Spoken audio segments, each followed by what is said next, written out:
Happy Friday, y'all. Welcome back to another episode of Murder, Mysteries, and More. My name's Kaylee. And my name is Desi.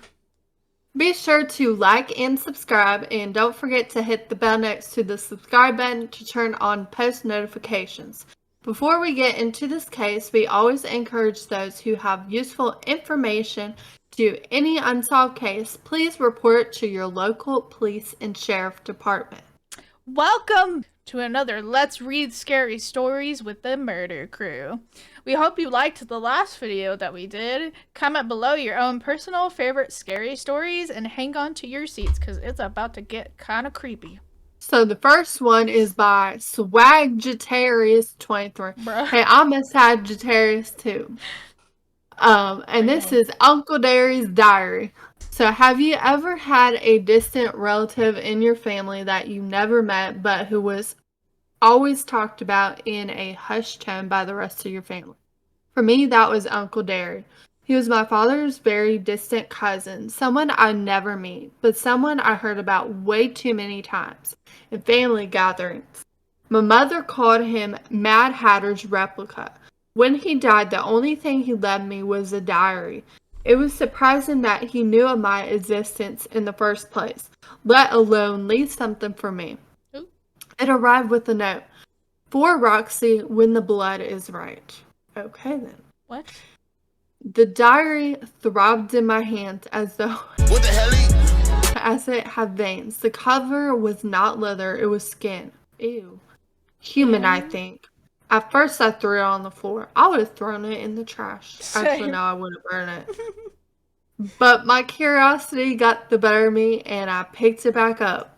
The first entry was dated March 1st, 1962.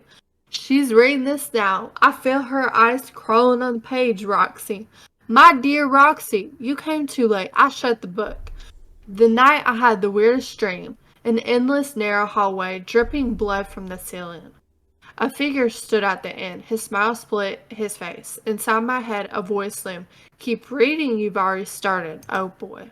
Oh. Next day, the diary had the words, March 2nd, 1962.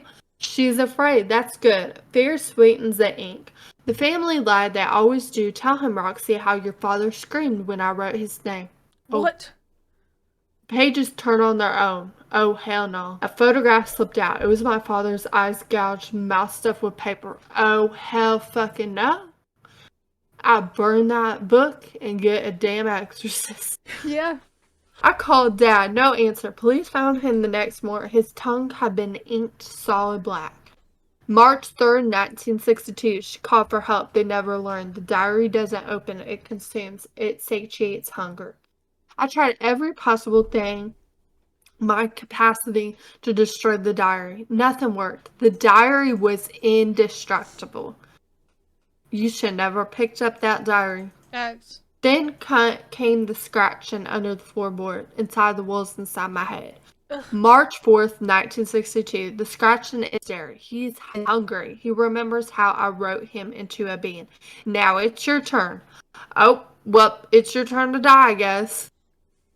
March 5th, 1962. Roxy, pick up the pen, write, or you'll vanish like the rest. No mouth, no eyes, just ink. Oh boy. Hey, the next page was blank. A pen rested beside it, quivering. I don't remember picking up, but the words are, help me. They sink into the page, erased as soon as I wrote them. The diary once more. It wants me to finish what Derry stated. I'm writing this with fingers that aren't mine, in a voice that sounds like screaming. If you find this, no you won't, because the diary knows you're reading it, and now it's yours. Hell no, this is not my diary. It's not in my house, so... What diary? I don't know what you're talking about. This diary don't exist, my guy. I don't have nobody in my family named Derry that I know of. And I don't touch stuff of people who have passed away. And there's a reason why you don't touch them, including diaries. Facts, because you don't know what you're gonna find, bitch. Yeah, you needed to throw some holy water over that diary, and you need to get yourself an exorcist. You needed to take a bath in the holy water.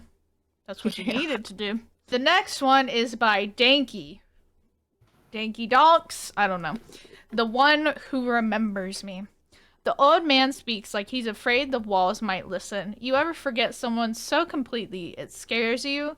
Like you loved them once, laughed with them once, then one day, gone. Not just gone, but like they were never there. He taps the bar with one yellowed nail.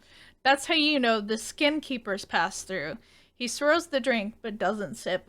Before cities, before songs, there were hollow seasons. The sky turned white for weeks, and in those weeks people went missing. But no one noticed at first, because the one taken, they were remembered wrong. You'd see a smile in the photo that wasn't theirs, a laugh that didn't quite fit, like someone had tried to be them, and got close enough. He glances at the cellar door, then back at you. The skin keeper doesn't eat, doesn't speak, it catalogs, wears your skin like a coat it's trying to break in. And when it's done with you, it folds your memory up, tucks it in some hole beneath the world, and moves on. A boy once saw it, said it had no face, just threads and creases like something that never fully formed. Its fingers, too gentle, like it didn't want to hurt you, just preserve you. He finally drinks, then says quieter, I used to have a brother. Swore he was real. Swore we carved our names into the tree out back. But when I checked, only my name was there. And I'm not sure if I ever carved it. The lantern flickers. And if I didn't, maybe he's the one who remembers me. Sounds like we got skin crawlers coming out here. Yeah. That's what that sounds like. And your brother did. And Rest in peace. he don't exist no more. This one's by Midnight Paragraphs. They say dogs remember. Yeah, dogs are amazing little beings. They are. They say dogs remember. I believe it. Mine always did. Rex knew things. Not the smell of the gun oil on my sleeves, or the click of the front door at midnight. Our dog knows as soon as Presley gets home by the honk of the car. It's crazy. Yeah. Dogs are great listeners. They just know. 4-8 started before I started drinking my breakfast, back when my hands still steadied in shock. He was a good dog. Maybe the only good thing I ever had. We lost him in a raid. Gas main blew. 1 second he was bounding through a blown door, all muscle and instinct. Next second, gone. The flames swallowed the hallway. I never saw his eyes again. They say he died a hero. He did. Gave me a medal I kept in a sock drawer. Couldn't bring myself to bury it. Couldn't bury him either. There wasn't enough left. Retired a year later. Moved out to a farm I can't really afford, with fields that roll on like they're tired of being looked at. Grew quiet. Stopped checking my phone. Left my radio off. Then the dog came back. First just a shadow in the field, black, still watching. I thought it was my mind playing old games. Grief has teeth and it bites from strange angles. But the next night, there he was again, closer, right at the fence line, tongue out, head tilted like Rex used to do when he won my attention but didn't beg for it. I didn't sleep that night. Third night, I left the porch light on. Fourth night, I left the door unlocked. By fifth, I was away. He's bigger now, wrong and low waist, legs too long, jaw hanging like something broke at the hinge. His coat looks soaked in something dark, and a stink of him hits before he's even closed. Not a wet dog, not raw either. Something between burnt wool and old breath. But it's his eyes that stop me. I remember them, a brown with a ring of gold. I see them sometimes in my dream. I see them now. I read the report again. The one they tried to bury said the suspect wasn't in the building. Said the bones we found were gnawed. Said nothing about the teeth marks, about how deep they went. Rex didn't die protecting me. He died feeding. Tonight he's at the back door, saying like he used to, patient, tail curled underneath his feet. The porch creaks like it's holding its breath. And the first time in years, I'm not scared, just tired. I open the door. He doesn't lunge, doesn't growl, just crosses the threshold. Like he never left. Good boy, I say, and then the dark follows him in. Oh, that's sad. Yeah. But the dog came back. So Yeah. it technically has a good ending. Even though it might be a trick, but I don't know. The last one is by Melon Cott. My friend has lost her mind. Same, bro. Same. I feel a bit silly writing this. I'm likely paranoid and overthinking things that are entirely innocent.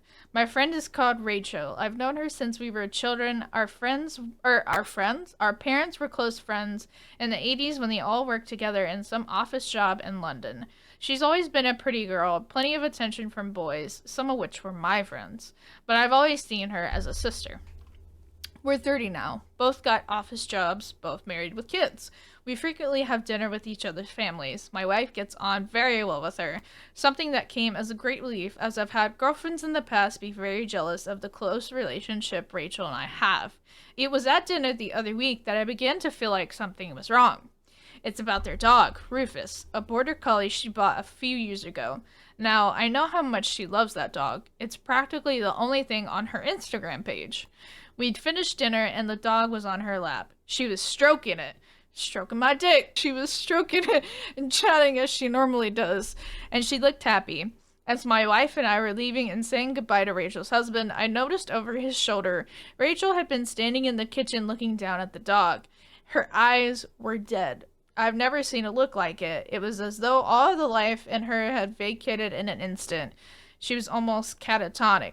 She hunkered down and stared at Rufus, whose tail had stopped wagging, her eyes almost murderous, and her mouth was twitching in a kind of quarter smile that made my blood run cold.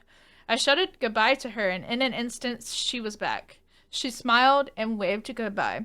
Boy, it sounds like she was disassociating, but what do I know? That night in bed, I struggled to get that image out of my mind. The next day, I'd managed to forget about it, until I got a text from her husband letting me know they found Rufus dead that morning. They had no idea how it happened.